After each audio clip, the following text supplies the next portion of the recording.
नमस्कार। मैं ब्रिजेश। जैसा कि अभी पूर्व के अपने एकात्मता स्तोत्र में वर्णित अपने भारत के प्राकृतिक संसाधनों, जीव जंतुओं, प्राणी मात्र के वंदन, प्रार्थना, रक्षा सुरक्षा के भाव के निमित्त हम सब किस प्रकार से ईश्वर को साक्षी मान करके और उन्हें आवाहन करते हैं, प्रकृति की रक्षा करने के लिए हम सबको प्रेरणा दें, आत्मबल दें, तन मन धन पूर्वक वह परम लक्ष्य की ओर हम सब पहुंच सकें, पा सकें। ऐसे ऊर्जा प्रदान करने के लिए जिन जिन विधि से, जिन जिन तरह से हम मंत्रों का उच्चारण करते हुए आवाहन करते हैं, उसकी भूमिकाओं में पिछले भाग में कुछ जोड़ते हुए अब उसमें कुछ शेष है और उसका कुछ भूमिका का यह भाग 2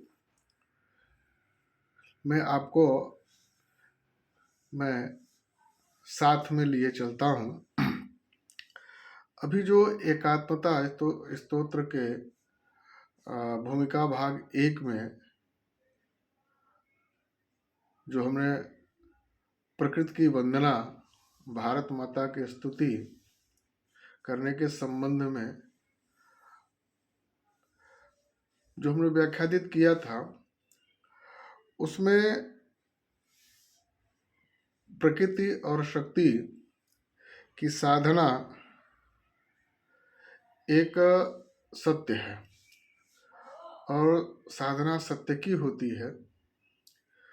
इसलिए यह हम यूं कहें कि सत्य के 3 स्वरूप होते हैं, उनको एक करके सच्चिदानंद में 3 शब्दों का समावेश है, समायोजन है। अगर संधि विच्छेद करेंगे और उसके बाद संधि करके उसको अगर मन में धारण करेंगे तो वो सारी स्थितियां और भाव स्पष्ट हो जाएंगे। सत शुद्ध अस्तित्व। दूसरा शब्द है चित्त, यानी शुद्ध चेतना, यानी अस्तित्व, यानी हमारी पहचान, हमारी उपस्थिति, और चेतना यानी कि जिससे हम अपने आप को प्रदर्शित कर पावे, प्रस्तुत कर पावे, सम्मुख सामने वाले को अपने होने का अनुभूति करा पावे। उस ऐसे शुद्ध अंतःकरण से जो चेतना जागृत होती है वह शुद्ध हो तो शुद्ध चेतना, और ये सब कुछ अगर दोनों चीजें होते हैं तो जो प्राप्ति होती है उसको आनंद कहते हैं। और उस आनंद जो प्रदान करता है वह तीनों को अगर एक कर दिया जाए तो उस ईश्वर को हम सच्चिदानंद के नाम से पुकारते हैं। और इसको समग्र एक तरह से ऐसा हमने कहा सच्चिदानंद के नाम से पुकारते हैं और उन्हीं की हम साधना करते हैं, प्रारंभ हम वहीं से करते हैं। यही आंतरिक सत्य संपूर्ण सृष्टि पर अपनी कृपा तथा पवित्र अर्थात पवित्रता को आच्छादित करता हुआ प्रकाशमान रहता है। आच्छादित का मतलब है ओढ़े हुए, प्रकाशमान यानी प्रकाशित है। इस प्रकार हमें आंतरिक एकता सूत्र की प्रकृति का संदेश तो मिलता ही है, जिसे हम यानी सच्चिदानंद, या ये कहिए कि अगर हम प्रकृति की सच्चे मन से, सच्चे चित्त से, शुद्ध अंतःकरण से अगर हम उनकी हम साधना करते हैं और उन्हें हम संरक्षण प्रदान कर सकते हैं, संवर्धन करते हैं, तो उसमें जो आनंद की अनुभूति होती है वही सच्चिदानंद है, वही परमानंद है, वही वाह्य सृष्टि जो जैसे कहा जाता है कि हर कण कण में ईश्वर वास करता है, तो सृष्टि के कण कण में सत्य, शिव, सुंदर, उपकार एवं कृपा की वर्षा करने वाला सच्चिदानंद ही है। और जो कृपा बरसाता है और कृपा हमें मिल जाता है तो उसे हम परमानंद कहते हैं। मानव की अनुभूति में ज्ञात अज्ञात संपूर्ण अभिव्यक्ति का बीज यही सच्चिदानंद के स्वरूप है। और इस अद्वितीय धारणा को प्रतिबिंबित करने वाला, उसका आग्रह करने वाला शब्द है एकात्मता।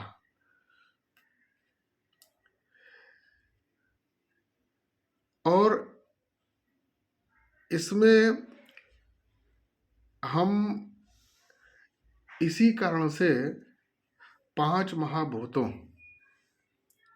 यानी जिससे हमारी यह काया, या ये कहें कि मूलतः इन्हीं 5 महाभूतों से यह प्राकृतिक शरीर हो अथवा प्रकृति हो, यह मूल उसमें तत्व हैं जिनके आधार पर प्रकृति का अस्तित्व बनता है और मानव शरीर का निर्माण भी होता है।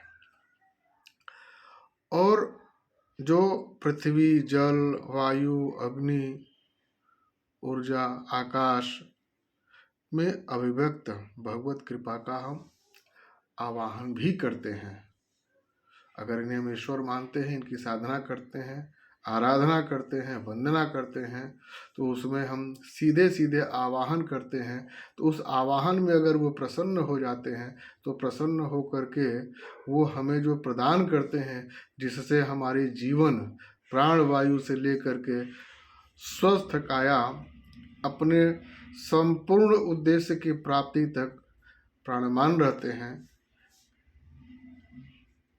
और वो हमें, इसी को हम उनकी कृपा मानते हैं। और आइए, यह भूमिका बहुत लंबा हो जाएगा और इस वीडियो के माध्यम से इतना लंबा भूमिका बांधना श्रेयस्कर नहीं रहता है। अगर सम्मुख कोई रहता है, कहीं उद्बोधन की स्थिति बनती है, तो उसमें व्यक्ति उसको समझा सकता है, कह सकता है।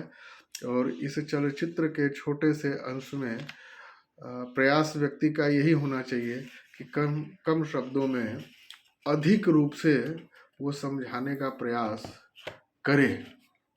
तो इसलिए एक प्रथम जो श्लोक आता है, जहाँ से हम सब एकात्मता स्तोत्र प्रारंभ करते हैं, प्रथम इस श्लोक से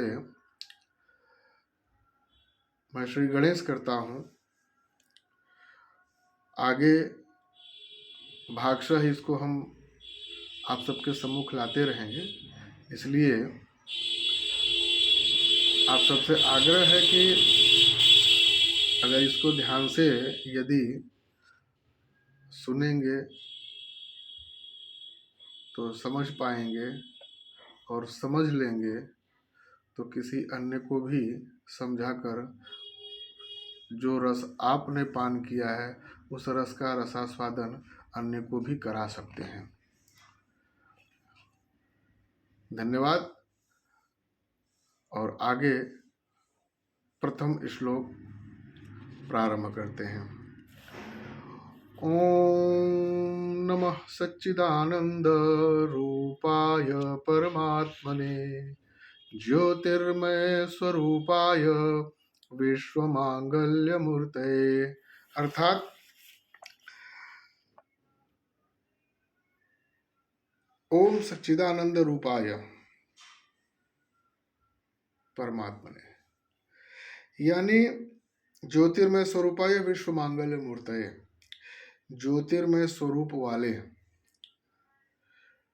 विश्व कल्याण के मूर्तिमान रूप सच्चिदानंद यानी सच्चित और आनंद परमात्मा को सब प्रणाम करते हैं और इनकी हम आराधना करते हैं।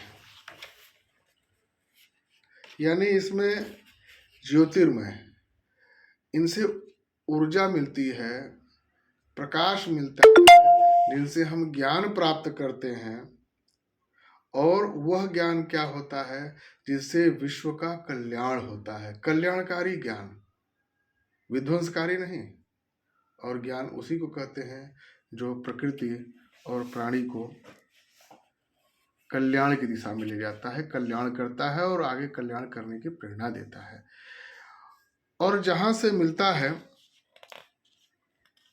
उसे हम परमात्मा कहते हैं। उस परमात्मा को हम प्रणाम करते हुए अपनी बात को, अपने भाव को आगे हम बढ़ाते हैं। अब आइए प्रकृति के पंच महाभूत, उस पर श्लोक है, उसकी हम साधना करते हैं। प्रकृति पंचभूतानि ग्रहालोका स्वरास्तथा दिशः कालश्च सर्वेषां सदा कुर्वन्तु मंगलम। यानी प्रकृति जिन पांच भूत तत्वों से बना हुआ है, चाहे ग्रह हो, प्रकृति हो, नक्षत्र हो, इन सब पर जहाँ भी जीव है, चाहे वो प्राणी हो अथवा वनस्पति हो, जीव जंतु हो, इन्हीं पांच पंचभूतों से बनकर बना है। और दिशा, जो दिशाएं हैं, चारों दसों दिशाएं हैं, काल है यानी समय है, ग्रह है, लोक है, स्वर है, ये सब सबका प्राणी मात्र का प्रति जो मंगल करें, ये हम उनसे ऐसे प्रार्थना करते हैं कि ये सब यानी पंचमहाभूत तत्व, ग्रह, सभी लोक, स्वर और तीनों काल यानी भूत, भविष्य, भूत, वर्तमान और भविष्य, ये तीनों काल सदैव मंगलकारी रहें। आगे आते भारत माता के, यानी कि भरत भूमि के,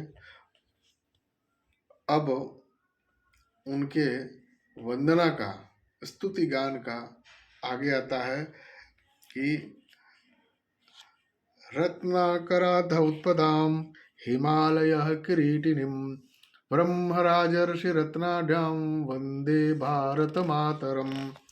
यानी कि रत्नों की खान समुद्र जिसके चरण पखारता है, यानी उत्तर में अगर हिमालय है तो दक्षिण में समुद्र है।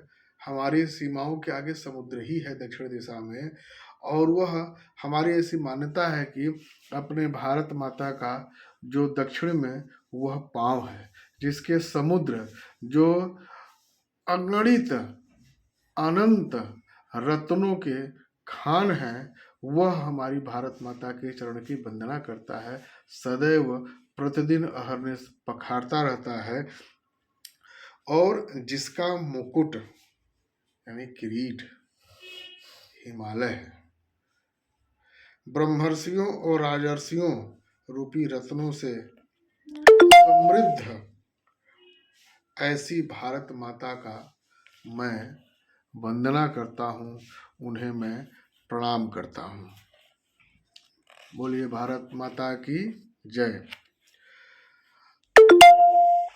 अब आती है पर्वतों की, पर्वत श्रृंखलाओं का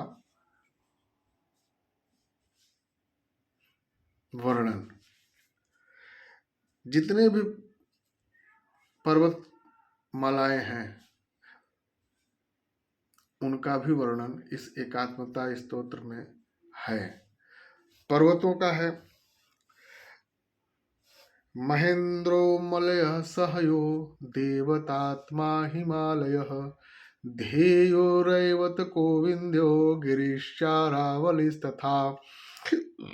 यानी महेंद्र पर्वत, मलय पर्वत, सह्याद्री पर्वत और देवों का जिस पर्वत पर पहाड़ों पर वास जो होता है वह हिमालय है, जिसे हम देवात्मा भी कहते हैं। और रैवत श्रृंखल, विंध्याचल, अरावली, इन सभी पर्वत मालाओं, ये सब अपने अंतःकरण में ध्यान करने योग्य प्रकृति के उपहार हैं, जो भरत भूमि पर माँ भारती के श्रृंगार के ये अंश है, अंग है। इसलिए इनकी भी वंदना सदैव हृदय से की जानी चाहिए। नदियां हैं गंगा सरस्वती सिंधुर ब्रह्मपुत्रश्च गंडकी कावेरी यमुना रेवा कृष्णा गोदा महानदी। यानी माँ गंगा, सरस्वती, सिंधु, ब्रह्मपुत्र, गंडकी, कावेरी, यमुना, रेवा, कृष्णा, गोदावरी और महानदी, यह भारत की प्रमुख धमनिया स्वरूप नदियां हैं, जो जिनके जल भारत माता को रक्त के समान सदैव अभिसिंचित करती रहती हैं। तो ये नदी भी हमारी भारत माता के यानी ममता के एक स्वरूप के एक अंग भी हैं। और अब आप सबके सम्मुख जितने आध्यात्मिक केंद्र, सांस्कृतिक केंद्र, देवालय, धार्मिक स्थान, जहाँ देवता प्रत्यक्ष निवास करते हैं या स्वयं वहाँ पर आए हैं, स्थापित हुए हैं अथवा प्रकट हुए हैं, उनकी वंदना में अयोध्या, मथुरा, माया, काशी, कांची, अवंतिका, वैशाली, द्वारिका, धेया, पुरी, तक्षशिला गया। यानी अयोध्या, मथुरा, माया, काशी, कांची यानी कांचीपुरम, अवंतिका यानी जिसको आज हम उज्जैन बोलते हैं, वैशाली, द्वारिका, जो भी कुछ दिन पहले अपने भारत के यशस्वी प्रधानमंत्री नरेंद्र मोदी जी ने समुद्र के नीचे जाकर के वह जलमग्न द्वारिका नगरी में भगवान श्री कृष्ण को अपनी उपस्थिति प्रस्तुत करते हुए, उनके चरण पखारते हुए उनका चरण स्पर्श करने का भी काम 300 फीट नीचे पानी में जाकर के करने का प्रयास किया था। वही द्वारिका और जगन्नाथपुरी, भगवान जगन्नाथ के मंदिर की विशेषता ये है कि जिधर की हवा जिस दिशा में बहती है उनका पताका ठीक विपरीत दिशा में फहरता है। ऐसे जगन्नाथपुरी, तक्षशिला, जहाँ कभी हमारे यहाँ विदेशों से आकर के शिक्षा प्राप्त करते थे, यानी जो एक जो है शैक्षिक राजधानी या ये कहिए कि राजधानी, विश्व की राजधानी हुआ करती थी, वो तक्षशिला और गया बिहार में, जहाँ पर भगवान बुद्ध के ने तपस्या प्राप्त करके जहाँ अपने उन्हें ज्ञान प्राप्त हुआ था, वह गया प्रयागः पाटलिपुत्रं विजयानगरं महत् इंद्रप्रस्थम सोमनाथ तथायमृतसरः प्रियम। यानी प्रयाग, जहाँ अपने तीनों नदियों का संगम है, माँ गंगा, सरस्वती और यमुना का, जो ज्ञान की राजधानी भी है। ऐसे प्रयागराज, पाटलिपुत्र जो आज बिहार प्रांत की राजधानी पटना के नाम से विख्यात है, विजयानगरम, इंद्रप्रस्थ जो महाभारत काल में इंद्रप्रस्थ था, आज वह दिल्ली के नाम से प्रसिद्ध है। सोमनाथ, जिसको आतताइयों ने लूटा भी था और देश के स्वतंत्र होने के बाद वहाँ पर फिर से सोमनाथ भगवान का विग्रह विराजमान हुआ था। इस देश के प्रथम राष्ट्रपति श्रद्धेय राजेंद्र प्रसाद जी के कर कमलों द्वारा वह सोमनाथ तथा अमृतसर, जो हिंदुओं के हिंदू धर्म की रक्षार्थ एक अलग व्यवस्था बनाने वाले गुरु गोविंद सिंह, जो अपने पुत्रों को धर्म के नाम पर बलिदान कर दिए और एक पंथ का उन्होंने स्थापना किया, सिर्फ वो हिंदू धर्म की रक्षा के लिए ही रहेंगे, ऐसे पंथ जिसे आज हम सिख पंथ के नाम से जानते हैं, तो उनका जो प्रेरणा केंद्र है वह अमृतसर में है। तो ऐसे उसका वर्णन, एक वो भी हमारे लिए तीर्थ का स्थान है, तो इसलिए इन तीर्थों के साथ साथ वो भी हमारे तीर्थ हैं। इन तीर्थों के नाते वो भी हमारे लिए वंदनीय है, श्रद्धेय और पूजनीय है। अगर कभी अवसर मिले तो जा कर के अमृतसर में भी गुरु ग्रंथ साहिब का दर्शन अवश्य करना चाहिए। इससे हमें अपने भारत को सबके साथ एक जोड़ने का, जोड़े रखने का, समरसता का भावात्मक प्रेरणा भी वहाँ से मिलता है। अब वेद, पुराण, उपनिषद, ग्रंथ, इन सब का भी अभी वर्णन आता है। उसमें चारों वेद, चतुर्वेदाः पुराणानि सर्वोपनिषदस्तथा रामायणं भारतं च गीता सद्दर्शनानि च जैनागमास्तपीठिका गुरुग्रन्थः सतां गिरः एषः ज्ञाननिधिः श्रेष्ठः श्रद्धेयो हृदि सर्वदा। यानी चारों वेद, 18 पुराण, सभी उपनिषद, रामायण, महाभारत और गीता, जिसमें सत्य का दर्शन होता है और इसमें न्याय अन्याय के में अंतर और अच्छे बुरों का भेद करने का, और इसमें ज्ञान दिया जाता है, जिसमें ज्ञान मिलता है व्यक्ति को किस प्रकार से जीवन में अपने जीवन को जीना चाहिए, परोपकारी होना चाहिए, दूसरों के लिए जीना चाहिए, प्राकृतिक जीवन जीना चाहिए, उसकी व्याख्या हमें गीता में मिलती है उसका। और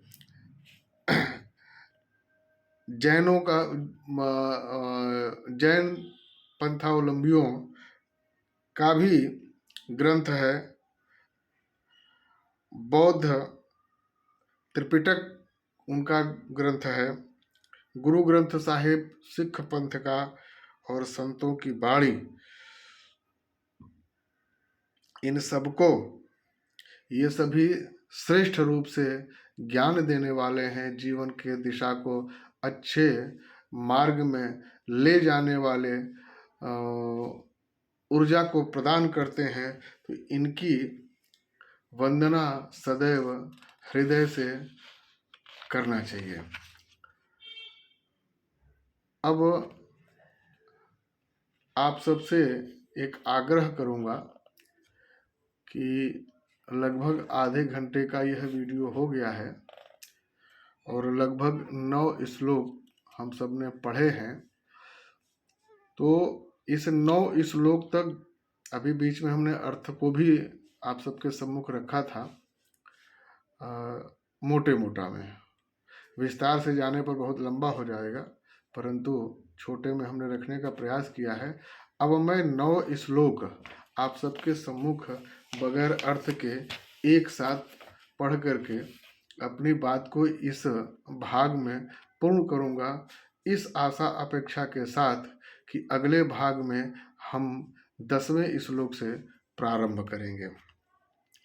ओम सच्चिदानंद रूपाय परमात्मने ज्योतिर्मय स्वरूपाय विश्वमांगल्यमूर्तये प्रकृति पंचभूतानि ग्रहालोका स्वरास्तथा दिशः कालश्च सर्वेषां सदा कुर्वन्तु मङ्गलं रत्नाकराधौत्पदां हिमालयः किरीटिनीं ब्रह्मराजर्षिरत्नाढ्यां वन्दे भारतमातरं महेन्द्रो मलयः सहयो देवतात्मा हिमालयः धियोरैवत गोविन्द्यो गिरिश्चारावलिस्तथा गंगा सरस्वती सिन्धुर्ब्रह्मपुत्रश्च गण्डकी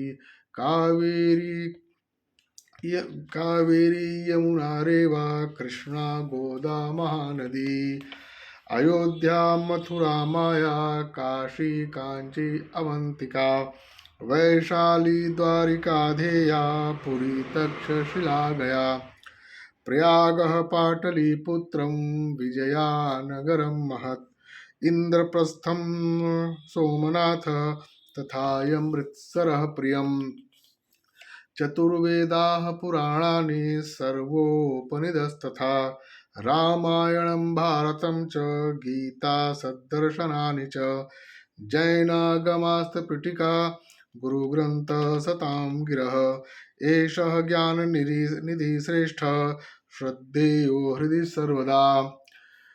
ये 9 जो आज हमने अर्थ सहित पढ़ा था, ये 9 हमने यहाँ तक पूरा किया।